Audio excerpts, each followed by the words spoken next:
Welcome to Doing It My Way by Beata Matras, a podcast about project and product management, communication, brand, and IT. All these topics will definitely improve and have a positive impact on your career.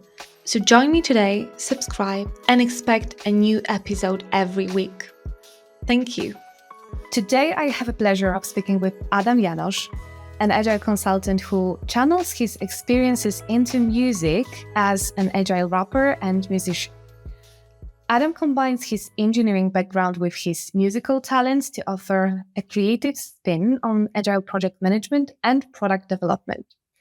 So, welcome, Adam. It's great to have you here with me today. Hey, Martha, thank you for the short introduction.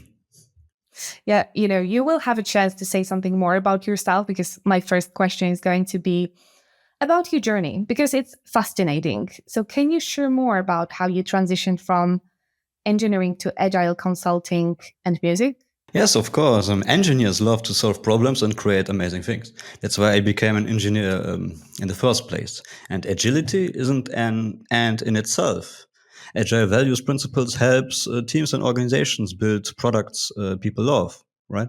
So agile and engineering is connected in that way. And as a young system engineer, I worked in the automotive industry, and it was my first job, and I was kind of surprised about the lack of collaboration, communication, and alignment, and so on.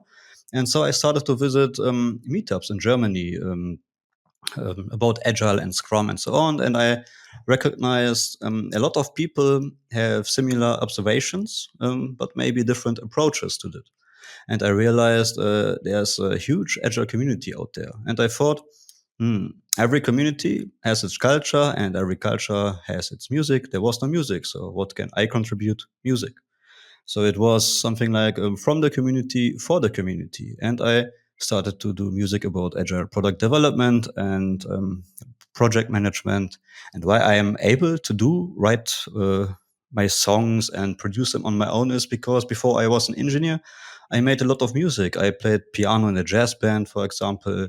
And after that, I started to get into audio engineering. So I recorded, produced hip hop, rap beats, and so on. And then I became an engineer. I studied mechatronics and made less and less music. Yes, now we are here.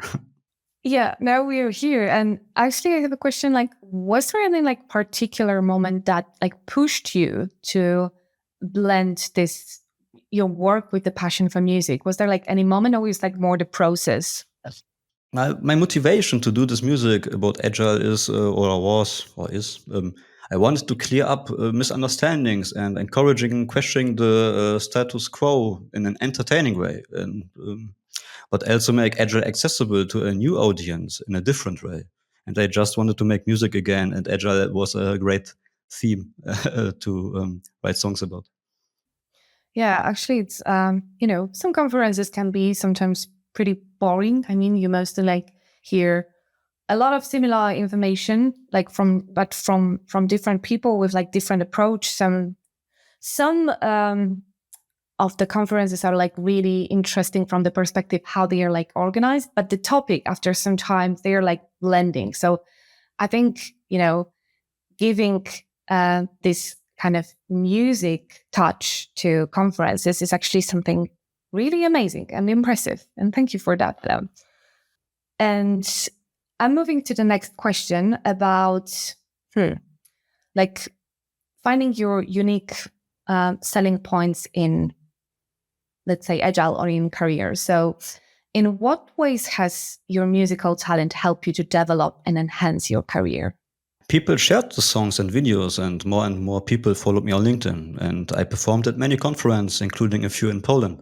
And over the time, this led gaining recognition and building a network, which is helpful. And I was able to get a view behind the scenes of the event and speaker business. It was quite interesting.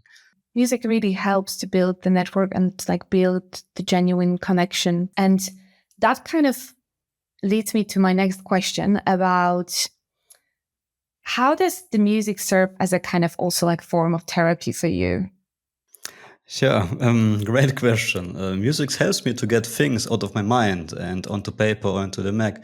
When I make music, I'm in the zone, complete focus. And I even once managed to miss a flight because I was writing lyrics at the airport. So that kind of focus.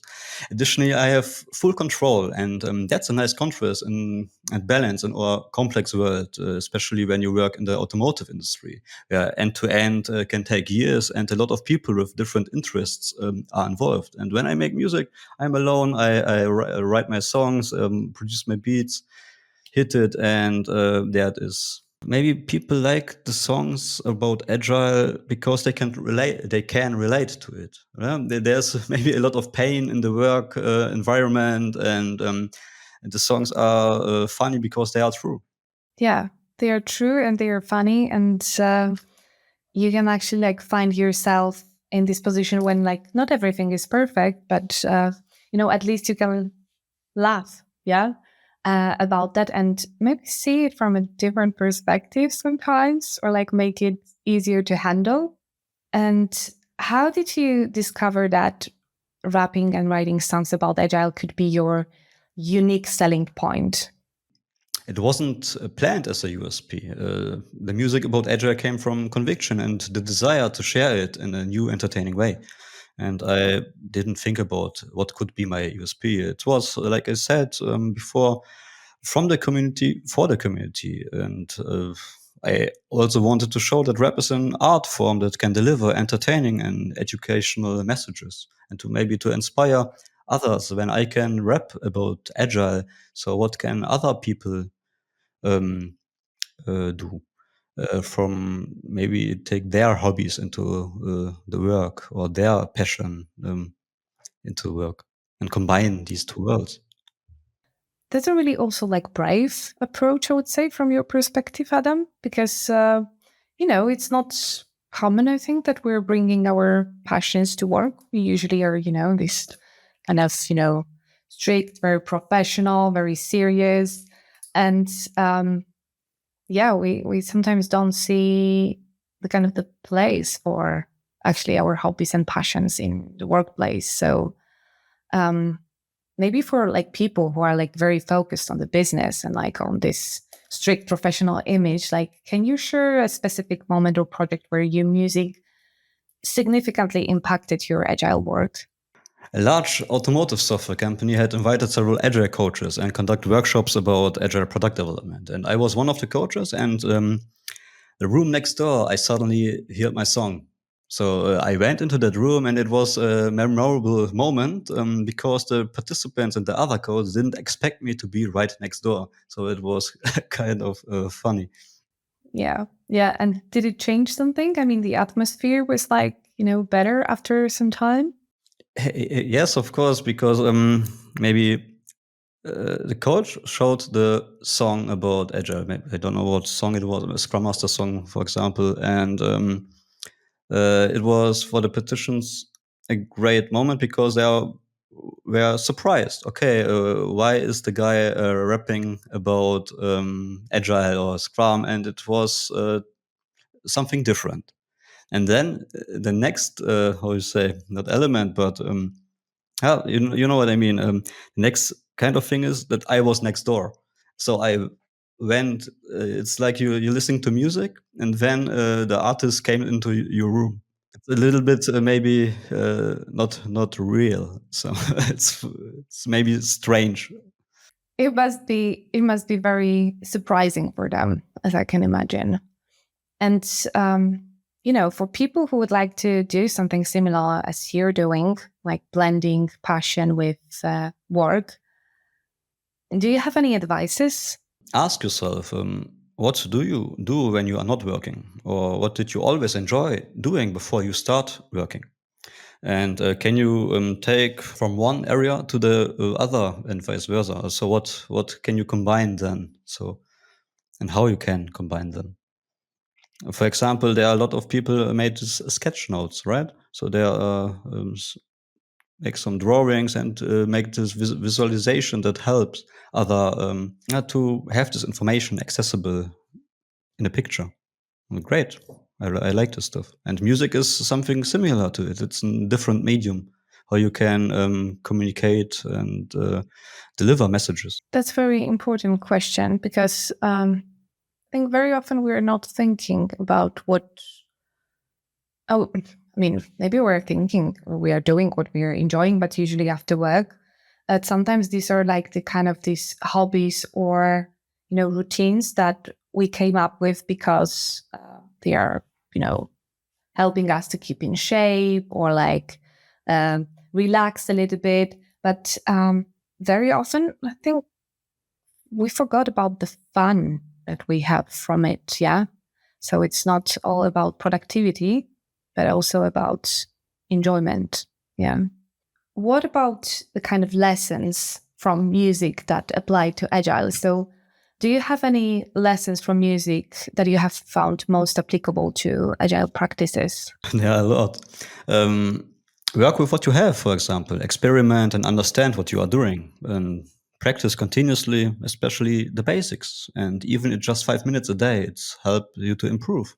And if you master your instrument or your tool or your software or whatever you are working with, you won't need long preparation times. And when you play in a band or in a team, especially when you have these jam sessions. I don't know if you know in jazz it's very popular to have these jam sessions. You have to listen and to complement and leave space for others. So maybe that are some takeaways from the music, what are generally work, the work environment as well. So, if we like focus on these jam sessions, like what do you mean by that? Because I don't know if I completely understand. It's something like there's a stage, there are instruments and there are musicians, and you can go onto the stage and play music with people you maybe never have played with. Oh, So wow. it's an open stage. So you can play piano or percussion or saxophone, and then the first one start and the other join in, and then you have this groove, and then is the moment where you have this solo part, right? So um, you have space to make your solo. And after your solo, there's maybe a little refrain, a hook, or the next maybe who plays the guitar starts and make his or her solo. And so it's very interactive, and it's only is working because the people understand what they are doing and they master their instrument.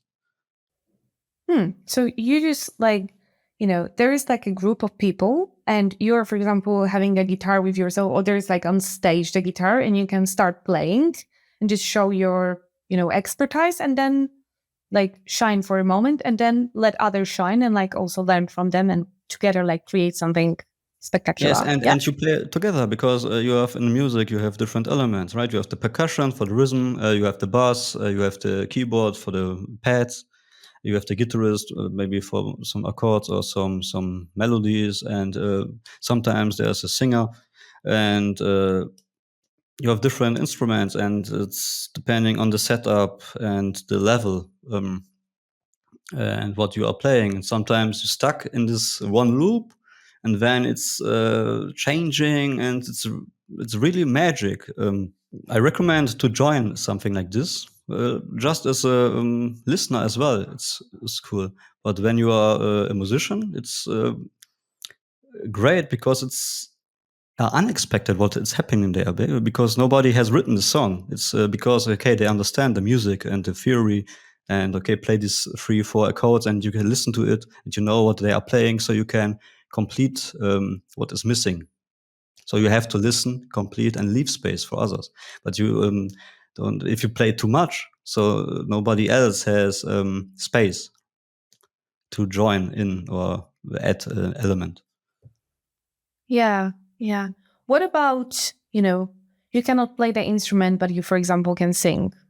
In jazz, it's called a skipping, a siggity biggity rap. So you can vocalize something without wordings.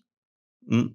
Or if you are a good freestyler, you can start rap there and make your vocals, or you have prepared some vocals. Work with what you have and start. So it's depending what the skill level is. Interesting, because it like gives me a, like, if we connect it to like music with agile practices and we like move this jam session example to the to work, it's actually again about, okay, you have some unique talents, you're showing them, but also let others shine and let others show their talents, and that's how you like kind of create this collaborative approach. But you cannot like expect to be all the time in the spotlight. Yeah. Yes, yes, and everybody is has their role. For example, you have this frame, right? When you have the rhythm gives you the speed, because in music you have this loops, right? 1 2 3, 1 2 3, or 1 2 3 4, 1 2 3 4. That's the speed, and then you play, and then the first starts to play the accords, and he's or she is setting up. Okay, this is C, or this is A, right? So it's given by another person, and you join in and play something else, maybe the bass notes, and so on. And if we move to the next question, what challenges have you faced in integrating your musical passion with your professional work? What were the challenges? Sometimes people might find the mix of music and agile odd, right? But it acts as a natural filter, I would say. So no contact or collaboration would came about, which is better for both sides. You know, you mentioned something like this. Okay, we are so serious in the business, and now maybe I don't fit in their company with my approach. So and it's okay, because it's from both sides. And like I said, I get a view into the event industry as well. And not all organizers are willing to pay for performances, as there are also speakers and companies who pay just to get on stage, because it's for them good advertising. So the question is, why should they pay somebody when other people pay to get on stage? That was a quite yeah, a moment for me to think about. But yes. But yeah, but at first it's, at first, if you want to like do what you love, I think most of the people is doing it, yeah, for free. Like, this podcast, for example, is a great example. Yeah, yes, of course. It's where you start, how much effort have you put in this. It's always depending. What do you want?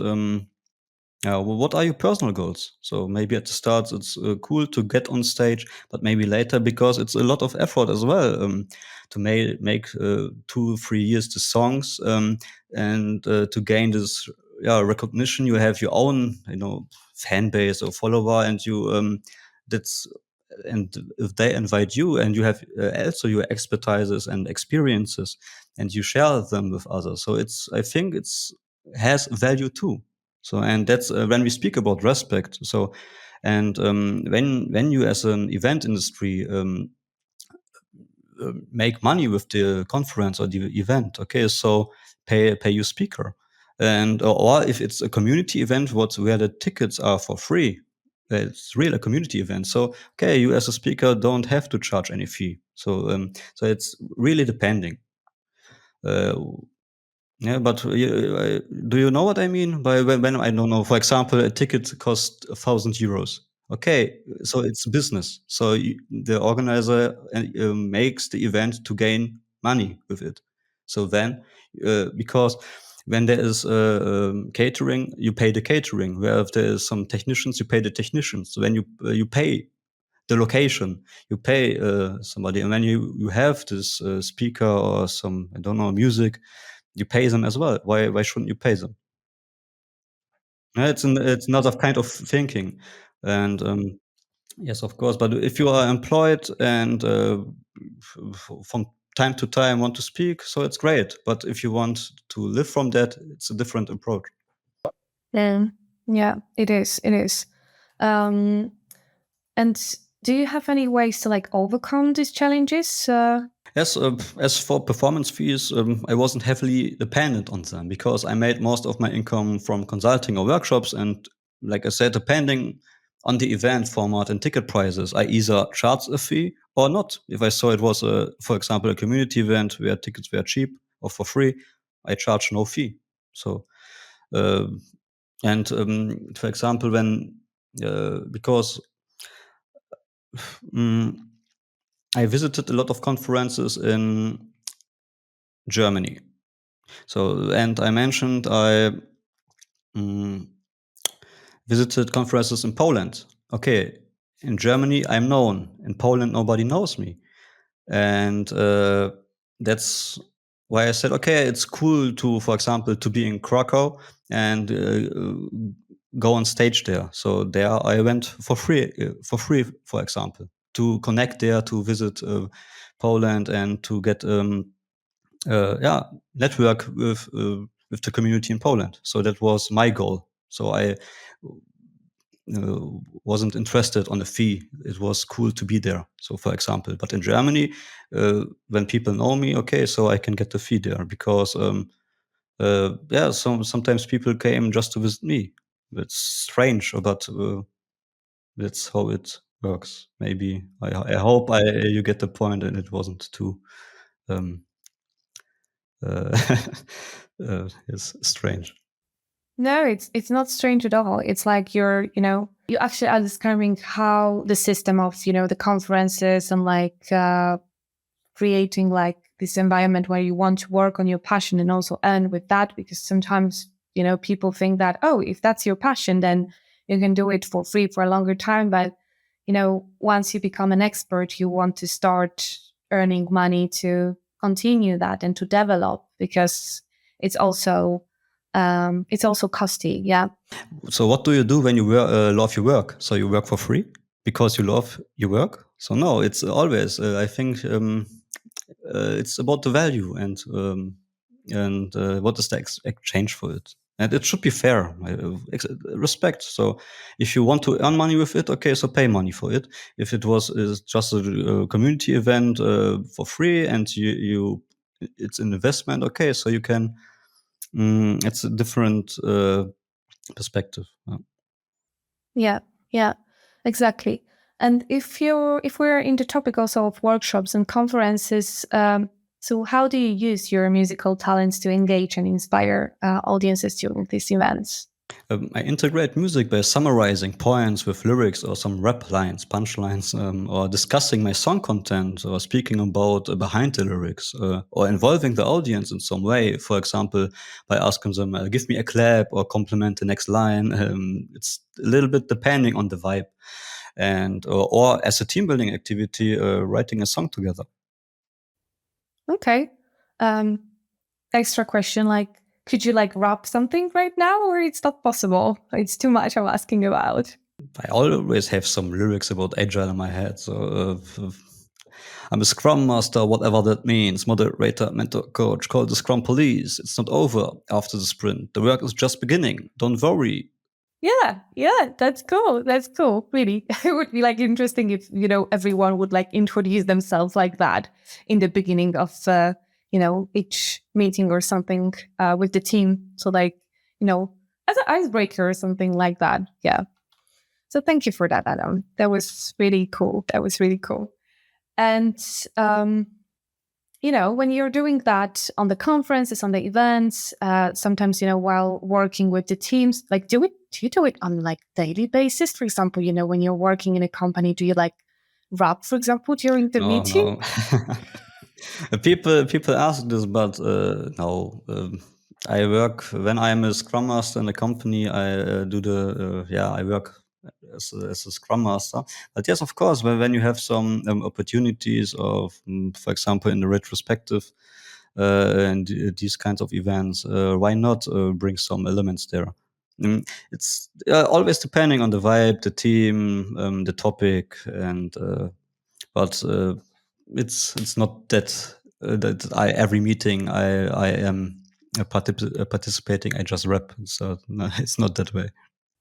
Yeah, yeah, because once you start doing something, in public, for example, like people start expecting from you that you do it like, every day, or you like behave like that, like on the recording, for example, every day.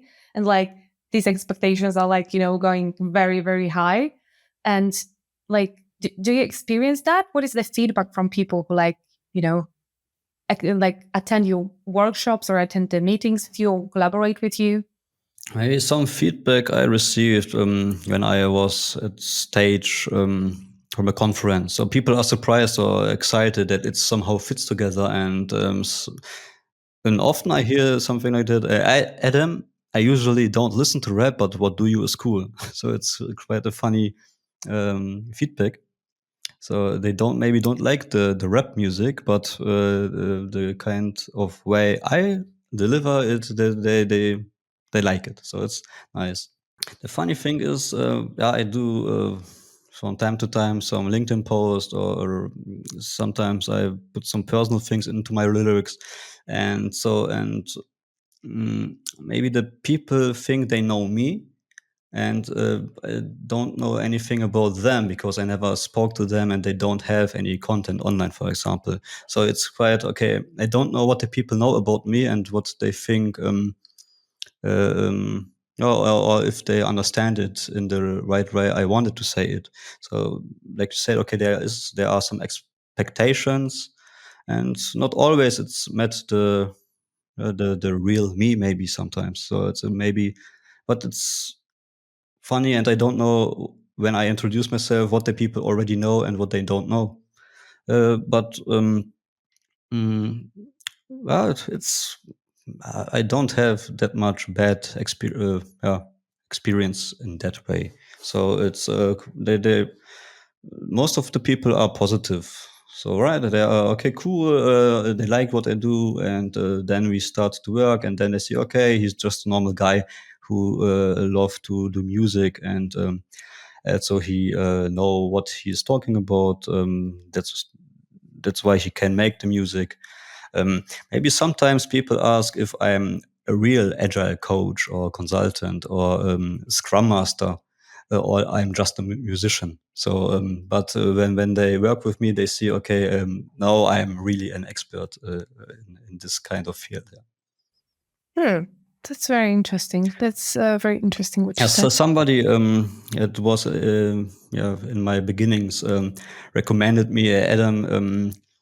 Uh, you have to attention, please, because maybe the people only recognize you as a guy who is doing music about agile. Mm, Put their more deepness in it, so they see you are also know something about it. It was I never thought that way. Or your question goes in a similar direction. Okay, if I work normal, or everything I do is rapping in meetings, for example, right? So yeah, there is the bias, the expectation, but I think when we work together, it's very fast, clear how we can collaborate, and in what way. Yeah, yeah. But also, you are rapping about agile, yeah. So you are positioning yourself as an expert also in the industry, and you know sometimes you also have like bad day, like because you're a human being, like we are everyone human beings. But I think like once you, I mean, I'm asking if you're doing something like also like publicly, more publicly, and doesn't it bring some kind of, or how do you handle these like high expectations that are coming from others who collaborate with you or work with you, just because you are doing, I would say, more than the usual employee? How can I say it? I think generally you should speak about expectations when you join a new team. The first thing what I do is, yes, let's speak. Okay, well, why I'm here? Okay, I'm the scrum master for the team. So what are your expectations for the scrum master? So what should he or she know about you guys, your team? What do you need? Where are your problems? What should I know about you, so that I can help you and consider it? And what feedback do you have for me? And so on. So I would say at the beginning, speak about expectations, and if you have questions, to ask, and to clear it. Yeah, that's That's very helpful. I mean, to speak about the expectations from the start and about, what are your responsibilities and what are not. And like kind of, as we are slowly wrapping up, like where do you see your career and passions taking you in next few years? Is it agile music or blend or something else? I'm an engineer, and I'm an agile engineer or agile consultant. I love to be involved in technical product development. So when we create things, right, build solutions or improve processes and this kind of thing. If you call it agile or not, that isn't important for me. Important for me is, okay, do we have a problem? How can we fix that? What is needed to fix it? And help develop or build or deliver products people love. Yeah. Okay. That sounds like a solid plan. Yes, and of course, music. When I have combine music or things I love and bring it into it. Yeah. Maybe creating products that people love connected to music. Yeah. Yes, there are a lot of new formats and possibilities, right? We have social media, we have LinkedIn, we have now AI coming. So we have uh, tools that we can make really great things about if you want to and if you're creative and what do you want to communicate. So it's great time and opportunity to do stuff you couldn't do 10 years ago. So nowadays you can create your own movie with AI. So alone. And you don't need billions of dollars for it. That's true. That's true. We are living in interesting, but also times that give her a lot of opportunities. If you could give, like based on our conversation, if you could give one piece of advice about agile or career development, what would it be? Agile or career development? Choose career development. Just kidding.